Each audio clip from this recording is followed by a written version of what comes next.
Tudo bem com vocês? Eu espero que sim, né? Apesar dessa quarentena aí que tá mantendo a gente preso dentro de casa, mas os estudos não podem parar. E eu trouxe na aula de hoje a religião egípcia, a força dessa religião. Por que trazer a religião egípcia numa aula separada?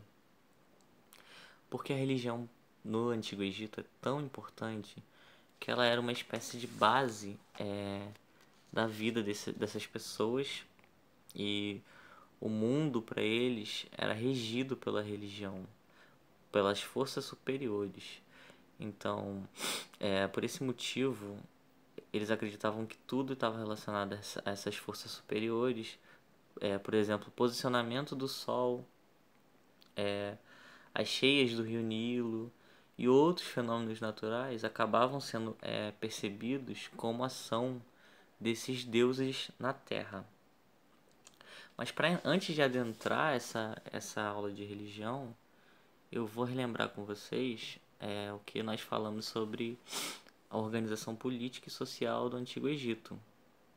Lembra que eu falei que a forma de governo no Antigo Egito era uma teocracia, que tel significa Deus e cracia poder, ou seja, o poder de Deus, o poder estava na mão de Deus. E que Deus era esse? O faraó. O faraó considerado um Deus vivo, que era ao mesmo tempo o chefe religioso e o chefe político. Assim se organizava a política no Antigo Egito. Além de ele ser um deus, ele comandava a religião e a política. Nós temos a pirâmide social do Egito, na qual o faraó, que é o deus, não vamos esquecer disso, estava no topo. Lembra que eu falei para vocês no comecinho que a religião era muito importante? Então, se a religião é muito importante, os sacerdotes também são muito importantes para o funcionamento da organização social e política do Antigo Egito. Os burocratas, que eu já tinha comentado que eram aqueles que acabavam dando conta de organizar quais impostos tinham que ser recebidos, quanto de imposto tinha sido recebido, a quem cobrar. Os militares, né? Os camponeses na base, sempre realizando os trabalhos, os artesãos também. E na base de tudo, os escravizados, que trabalhavam para o faraó, carregando pedras e construindo diques e muito mais coisas, né? Agora vamos falar sobre a religião egípcia. A primeira coisa que a gente tem para dizer é que a religião no Antigo Egito é politeísta.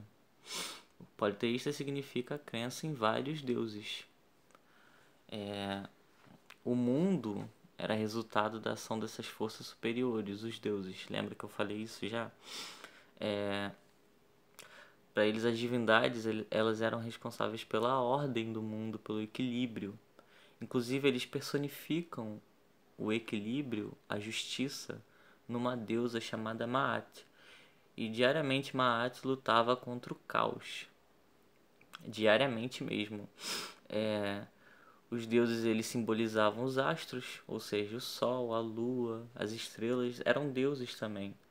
As forças da natureza também eram divinizadas, e uma variedade enorme de animais e plantas podiam ser considerados deuses. Esses deuses às vezes eles eram representados com características humanas, ou de animais, ou de ambos ao mesmo tempo. O que a gente chama de antropoformização, que é o deus que ele é uma parte humana, uma parte animal. Ele é representado assim, né? Além de tudo, a religião ela fazia parte do cotidiano e influenciava muito a política no Antigo Egito, muito. Vamos lá.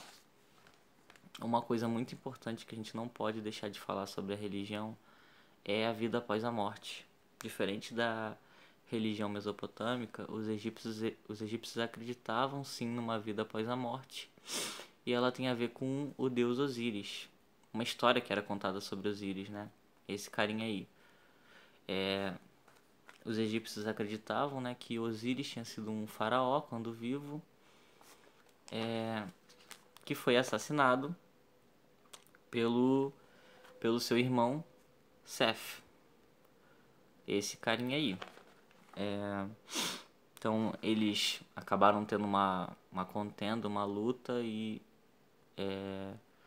Osíris acabou sendo assassinado pelo Seth. Mas a história nos conta que a mitologia egípcia, né, nos conta que após muitas aventuras, a esposa de Osíris, Ísis, essa aí que eu estou mostrando para vocês, conseguiu fazer com que ele voltasse à vida.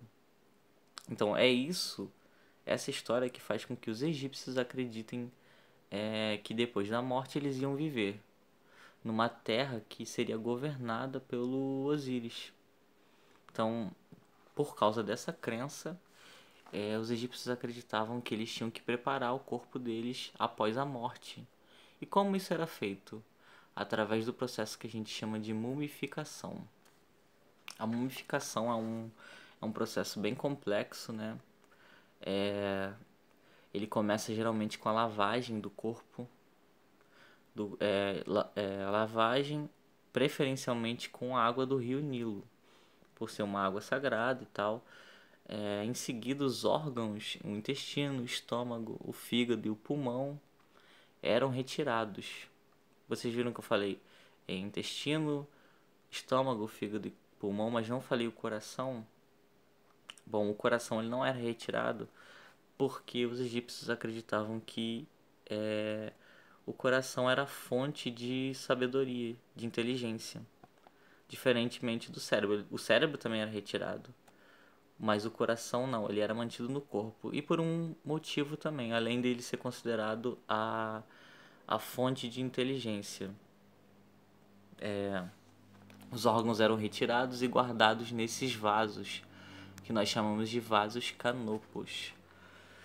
Após isso então enchido de linho para manter a aparência, né, e ser reconstituído. Eles usavam também alguns sais na preservação, resina, óleos, e finalmente o corpo ele era envolvido nessas faixas de linho, como vocês podem ver nessa imagem anterior, ele era enrolado, né? Todo mundo já viu uma representação de uma múmia, já vimos em filmes, em desenhos. Nós sabemos mais ou menos como era feita esse processo de enrolar o morto num rolo de linho. Bom, feito isso, ele era colocado nos sarcófagos, que são as espécies de caixão, né? No início, gente, a mumificação ela era destinada apenas aos faraós, mas com o tempo, aos faraós e às pessoas que eram próximas a eles. Mas com o tempo essa prática, né, ela foi se popularizando pelo Egito. Então, além de fazerem a mumificação, os egípcios eles mantinham nos túmulos joias, alimentos, perfumes e alguns até botavam escravizados junto. Era um negócio bizarro. Por que, por que levar tudo isso pro túmulo? Porque eles acreditavam que iam precisar de tudo isso no reino de Osíris. Bom, precisavam preservar o corpo, né? Precisavam desses bens materiais. Então, com o corpo preservado, o espírito do morto ele estava preparado para se apresentar no tribunal de Osíris. O que é o tribunal de Osíris? Bom, a pessoa morria, ela era guiada pelo guardião dos mortos, o Anubis. Eu acho que tem uma imagem dele aqui. Tem o Anubis, que era o guia, o guardião dos mortos, né? E ele meio que auxiliava o morto para chegar até Osíris, onde ele ia ser julgado nesse tribunal. O que as pessoas usavam como guia, além de Anubis, né, para ser auxiliada nessa vida após a morte, o que nós chamamos de livro dos mortos. Eles usavam o livro dos mortos, que era uma espécie de guia para a segunda vida, porque eles não acreditavam nessa ideia de morreu, acabou. Era sim uma segunda vida. E nesse livro dos mortos havia orações de proteção, descrições dos feitos do morto e conselhos de como se portar nesse tribunal de Osíris.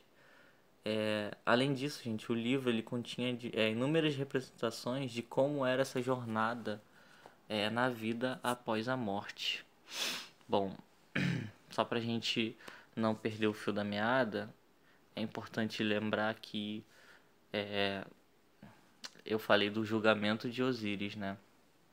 Como que esse julgamento seria feito? Lembra que o coração é preservado no corpo? Porque o coração vai ser fundamental nesse julgamento.